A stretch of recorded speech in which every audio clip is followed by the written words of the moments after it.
আপনাদের হয়তো অনেকের মনে আছে যে এই অন্তর্বর্তীকালীন সরকার দায়িত্ব নেওয়ার শুরুর দিকে আমি একটা কথা বলেছিলাম। আমি বলেছিলাম এই সরকারকে প্রকৃত অর্থে যারা ভোগাবে তারা হলো প্রশাসন, তারা হলো আমলা। এই আমলারা এই সরকারকে প্রকৃত অর্থেই ভোগাবে। এবং সেটা বলতে যে আমি আরও একটা কথা বলেছিলাম, সেটা বলেছিলাম যে স্বৈরাচারী হাসিনা গণভবন থেকে পালিয়েছে। হাসিনা গণভবনে নেই, কিন্তু হাসিনা সচিবালয়ে আছে। হাসিনা সারা দেশের প্রশাসন জুড়ে আছে। বলেছিলাম কেন? আমি বলেছিলাম এই কারণে যে হাসিনা সরকারকে যারা টিকিয়ে রেখেছিল সেই প্রশাসন কিন্তু তখনও ছিল, এখনও আছে, বহাল তবিয়তে রয়ে গেছে। বলতে গেলে দৃশ্যত মুখ্যত যাই বলেন আপনারা, এই প্রশাসনই এখনো পর্যন্ত সরকারকে চালাচ্ছে। হাসিনা রাজধানী থেকে দেশটাকে পরিচালনা করত, নানা রকম তার দুঃশাসন পরিচালনা করত, এবং সেটা বাস্তবায়ন করতো কারা?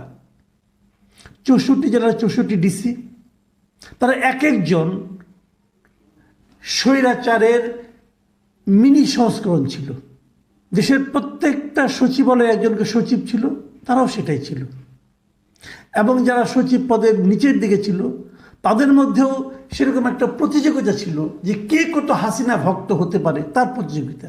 কজনকে সরানো গেছে আমি জানি না, কিন্তু তারাই এখনো প্রাধান্য বিস্তার করে গেছিল। যে কথাটা বলেছিলাম তারা ভোগাবে, সেই ভোগান্তি কিন্তু শুরু হয়ে গেছে। সেই ভোগান্তির নমুনা আমরা এখন দেখতে পাচ্ছি।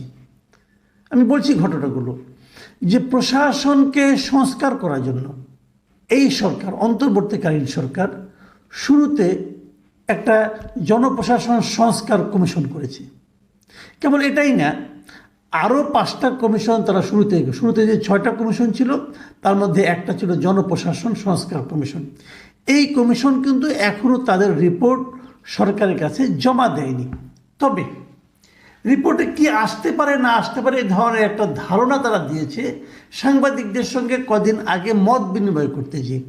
সেখানে দুটো বিষয় সংস্কারের মূল দুটো বিষয় নিয়ে আজকে এই আমলাদের মধ্যে একটা বিক্ষোভ দেখা গেছে, দ্বিমুখী বিক্ষোভ। দ্বিমুখীরা, আমি ত্রিমুখী বিক্ষোভ বলবো, ত্রিমুখী বিক্ষোভ দেখা গিয়েছে। এবং বিক্ষোভটা এত প্রচণ্ড আকার যে সরকার কিন্তু টলমলো করা শুরু করেছে। সিদ্ধান্তগুলি কী ছিল সেটা আমি বলি। সিম্পল 3টা সিদ্ধান্তের কথা বলি। 1 নম্বর সিদ্ধান্ত হলো, আগে ছিল যে উপসচিব পদে যখন প্রমোশনটা হতো সেই প্রমোশনে প্রশাসন ক্যাডার থেকে যেহেতু 75%, আর অন্য ক্যাডার থেকে যেহেতু 25%। এই ছিল আগের নিয়মটা। নতুন নিয়ম যেটা হচ্ছে, যেটা প্রস্তাবনা দেওয়া হয়েছে, সেটা হলো এই জায়গাটাতে প্রশাসন ক্যাডার থেকে নেওয়া হবে 50%, আর বাকি 25টা যে ক্যাডার আছে সেই বাকি 25 ক্যাডার থেকে নেওয়া হবে 50%। এই হলো সরকারের একটা সিদ্ধান্ত। তারা বলতে চাচ্ছে এই ধরনের একটা প্রস্তাব আমরা এই কমিশন সরকারের কাছে দেবে। আরেকটা সিদ্ধান্তের কথা তারা সুপারিশের করেছে, সিদ্ধান্ত ঠিক সুপারিশ বলতে পারেন আপনি। আরেকটা সুপারিশের কথা তারা বলেছে, সেই সুপারিশটা হলো শিক্ষা এবং স্বাস্থ্যকে তারা ক্যাডারে রাখবে না। জুডিশিয়াল সার্ভিস কমিশন যেরকম আছে সেরকম এটাকে জুডিশিয়াল সার্ভিস কমিশনের মধ্যে নিয়ে যাবে, তারা ক্যাডারভুক্ত হবে না। এই দুটো সিদ্ধান্ত। অনেকে হয়তো বিষয়গুলো বুঝবেন না, সাধারণ মানুষ যারা আছেন, যে ক্যাডার কি ভাই, এটা করলে কি হয় না হয়, নানা ধরনের কথা। আমি আপনাদের সংক্ষেপে কিন্তু এতটুকু বলি আপনারা বোঝার সুবিধার্থে, সহজ করে বলার জন্য। ওই যে বিসিএস পরীক্ষা হয় না, এই বিসিএস পরীক্ষা যারা পাশ করে তারাই কিন্তু ক্যাডার, বেসিক্যালি তারাই সরকারের ক্যাডার হয়। ক্যাডার মানে এখান থেকেই প্রথমে সহকারী কমিশন হয়, সেক্রেটারি হয়, সহকারী সচিব হয়, তারপর সে কিন্তু প্রমোশন পেতে পেতে উপসচিব, যুগ্ম সচিব, অতিরিক্ত সচিব, তারপরে সচিব, তারপরে সিনিয়র সচিব, এই পদগুলি তারা আস্তে আস্তে আস্তে পায়। কিন্তু এতদিন একটা বৈষম্য এটা নিয়ে ছিল। সেই বৈষম্যটা কোথায়? বৈষম্য হলো আসলে এই ক্যাডার সার্ভিসে মূলত রাজ করতো, মানে মূলত কর্তৃত্ব ফলাতো প্রশাসন ক্যাডারের লোকেরা। সচিব হতো ম্যাক্সিমাম প্রশাসন ক্যাডারের লোক, তাদের দিক থেকে সচিব হতো, মানে উপসচিবের পরের থেকে তারাই হতে থাকতো, তারাই সমস্ত রাজত্ব করতো, তাদেরই কর্তৃত্ব চলতো। তার বিরুদ্ধে অন্য যারা ক্যাডার আছে, অন্য ক্যাডার যেমন আমি দু একটা বলি, স্বাস্থ্য ক্যাডার আছে, শিক্ষা ক্যাডার আছে, যেমন আপনার পরিসংখ্যান ক্যাডার আছে, রেলওয়ে ক্যাডার আছে, বিভিন্ন বিভাগে আছে। কিন্তু ধরেন রেলওয়ে ক্যাডারের একজন লোক, সে রেলওয়ে ক্যাডারে চাকরি করছে, কিন্তু সে কিন্তু প্রমোশন পেতে পেতে রেলের সচিব হতে পারতো না, পারলেও তার সম্ভাবনা ছিল ওই যে 25% মতো ছিল। স্বাস্থ্য ক্যাডারের একটা লোক, সে কখনোই স্বাস্থ্য সচিব হওয়ার সম্ভাবনা তার থাকতো না। পরিসংখ্যান ক্যাডারের লোক, অথবা ধরেন আপনি গণপূর্তের যারা আছে, এই ক্যাডারের মানে যেমন ধরেন আপনার মানে প্রকৌশল যারা আছে, তারা কিন্তু গণপূর্তের সচিব হতে পারতো না। এরকম তথ্য ক্যাডার, তারা কিন্তু তথ্য মন্ত্রণালয়ের সচিব হতে পারতো না, সচিব হতো প্রশাসন ক্যাডারের লোক। মানে প্রশাসন ক্যাডারটাই সমস্ত জায়গায় দখল করেছিল। যখন নাকি সচিব পদে প্রমোশন যখন হয়, সেই প্রমোশনের জন্য যে কমিটি হতো, সেই কমিটিতে কিন্তু প্রশাসন ক্যাডারের প্রাধান্য থাকতো। এটা নিয়ে আন্দোলন অনেক দিন ধরে চলছে, প্রায় 3 দশকের বেশি সময় ধরে চলছে এই আন্দোলন। আমরা যখন সাংবাদিকতা শুরু করি, তখন প্রকৃতি নামে একটা আন্দোলন করা হয়েছিল। তারা এই ক্যাডার সার্ভিসগুলিকে বৈষম্য দূর করার জন্য আন্দোলন করেছিল। অনেক জাদ্রেল তখন মানে লিডাররা তখন ছিলেন প্রকৃতির মাথায়, কিন্তু আলটিমেটলি তারা সফল হননি, প্রশাসন ক্যাডারের দাপটের কাছে তারা পারেননি। এবং এরা কিন্তু বৈষম্য বিরুদ্ধে আন্দোলন করছে। অন্য ক্যাডারগুলির বক্তব্য হলো এই যে 50-50 করেছে, এটা নিয়ে কিন্তু দুই দিকেই আপত্তি। প্রশাসন ক্যাডারের আপত্তি, তারা বলছে না 50% অন্যদেরকে দেওয়া যাবে না, ওটা আমাদেরই থাকতে হবে। তারা তো 25%ও দিতে রাজি না। উপসচিব থেকে পুরো এই প্রমোশনটাই তাদের মাধ্যমে হতে হবে। ডিসি যারা হন, উপসচিব হলেই কিন্তু ডিসি হওয়ার যোগ্যতা অর্জন করেন। তো যারা ডিসি আছেন বিভিন্ন জায়গায়, তারা মিনিমাম উপসচিব। তারপরে ডিসি যারা আছেন, তাদের মধ্যে 75%-এর বেশি হলো গিয়ে আপনার এই প্রশাসন ক্যাডারের লোক।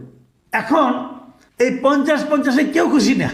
প্রশাসন ক্যাডার বলছে পুরোটাই আমরা চাই, আর অন্য 25 ক্যাডার বলছে না, কোনো কোটা থাকবে না, এটা উন্মুক্ত করে দিতে হবে।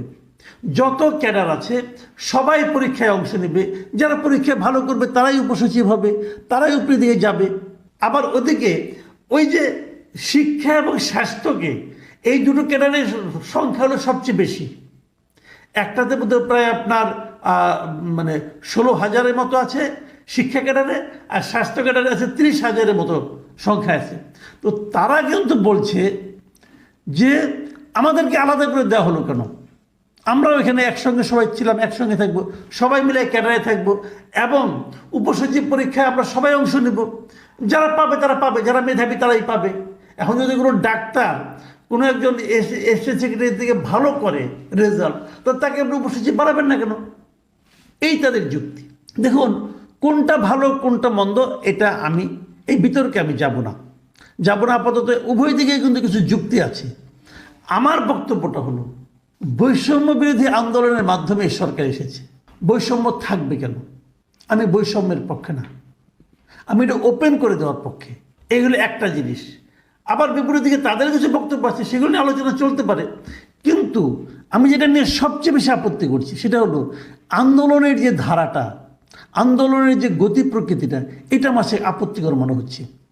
প্রশাসন ক্যাডারের লোকজন যে ভাষায় আজকে কথা বলে, তারা মিটিং করেছিল, এদের মধ্যে সাবেক প্রশাসন তারা এসেছে, তারা যে ভাষায় কথা বলছে, যে আক্রমণাত্মক ভাষায়, যে মাস্তানের মতো কথা বলছে, যে মুহিত চৌধুরীকে পদত্যাগ করতে হবে, মানে কমিশনের প্রধানকে পদত্যাগ করতে হবে, হ্যান করতে হবে, ত্যান করতে হবে, আমি এর মধ্যে একটা বড় ষড়যন্ত্রের গন্ধ পাচ্ছি। আমার কেন যেন মনে হচ্ছে সরকারকে অচল করে দেওয়ার এটা একটা পায়তারা। ডক্টর ইউনূস সরকার বিষয়টা কতটুকু বুঝতে পারবেন এটা তারা জানেন, আমি জানি না, আমি বলতে পারবো না। কিন্তু আমি বলছি, এই বিষয়টাকে যদি শক্ত হাতে এখনো দমন করা না যায়, এই সরকার কিন্তু বড় ধরনের একটা বেকায়দায় পড়বে। সে বেকায়দার ফল কে নিবে সেটা আমরা হয়তো বলতে পারবো না, ইঙ্গিতও দিতে চাই না। কিন্তু আশা করি সরকারের এতটুকু বোঝার ক্ষমতা আছে। প্রশাসন তারা কিন্তু অচল করে দিতে পারে, এবং আমি মনে করি এটার একটা দৃষ্টান্তমূলক প্রক্রিয়ায় এটাকে মোকাবেলা করা উচিত। সরকার কি করবে, সরকার এটা কিভাবে মোকাবেলা করবে, এটার উপর নির্ভর করবে এই সরকারের উপর আমরা আস্থা রাখতে পারবো কি পারবো না। এরই মধ্যে আমরা দেখেছি এই সরকার অনেক ক্ষেত্রে সিদ্ধান্ত নেওয়ার ক্ষেত্রে কঠোর হতে পারে না।